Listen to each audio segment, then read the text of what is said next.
మనం బాట పొంటి పోతంటే కుక్కెంబడి పడి 4 సార్ల మొరిగితేనే హడి ఈ కుక్కప్పో అడుగా నా ఎంబడే పడుతుంది అని తిడతాం. 2 ఏళ్ల నుంచెల్లి ఎన్నిసార్లు మురిగినా, ఎన్ని తిట్లు తిట్టినా, ఎన్ని శాపనార్థాలు పెట్టినా కూడా బాపు కేసీఆర్ గారు 70 నిమిషాల ప్రెస్ మీట్ల పాలమూరు రంగారెడ్డికి నీళ్ల గోసను ప్రజలకు వివరించిండే తప్ప దాంట్లో ఒక్కసారి కూడా మన గుంపు మేస్త్రి పేరు తీయలేదు. గుంపు మేస్త్రి ఏం చేసిండట అంటే టీవీ ముందటనే కూర్చున్నాడట. నా పేరు తిత్తడు కావచ్చు, నా పేరు తిత్తడు కావచ్చు, ఇక నేను ఎగిరి గంతెత్తా, నేను హీరో అయిపోతా అనుకున్నాడట. కానీ అది బెడిసి కొట్టేసరికి, పేరు తీయకపోయేసరికి పిచ్చి పీక్స్ పోయి ఇవాళ పాలమూరు కొడంగల్ దగ్గర సొంత నియోజకవర్గంలో ఒక సభ పెట్టిండయ్యా.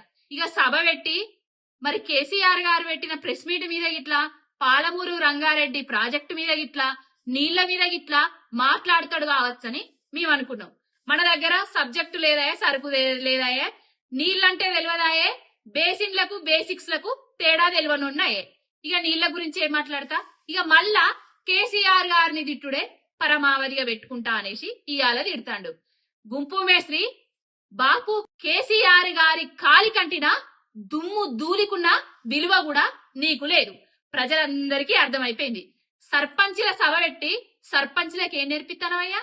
షీరి చింతగడతాం గవేనా, గుడ్లు వీక్తాం, గోళీలు గవ్వే మాటలు మార్చుకో.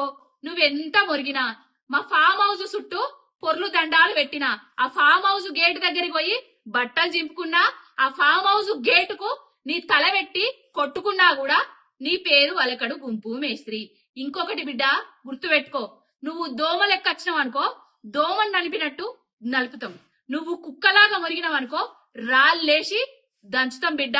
పిచ్చుకుక్కకు కాకు, ఫ్రస్ట్రేషన్ పోకు. జరంతా నీకు అధికారం ఇచ్చిర్రు, పాలించు ప్రజలను. ప్రాజెక్టులు పూర్తి చేసి నీళ్లు తీసుకురా. గవీటి గురించి మాట్లాడు గాని గవ్వే శాపనార్థాలు పెడతాను. పిల్లి శాపనార్థాలకు ఉట్లు తెగి పడేయి. నీ శాపనార్థాలు నీకే తలుగుతాయి, నీ ఇంటికే తలుగుతాయి తప్ప బాపు కేసీఆర్ గారికి తలగవు. నిన్న ట్రైలరే బాపు కేసీఆర్ గారు చూపించింది. అభి పిక్చర్ బాకీ ఉన్నది, సుత్తు జరంతా ఆగరాదు. ఎందుకు ఆగుతలే?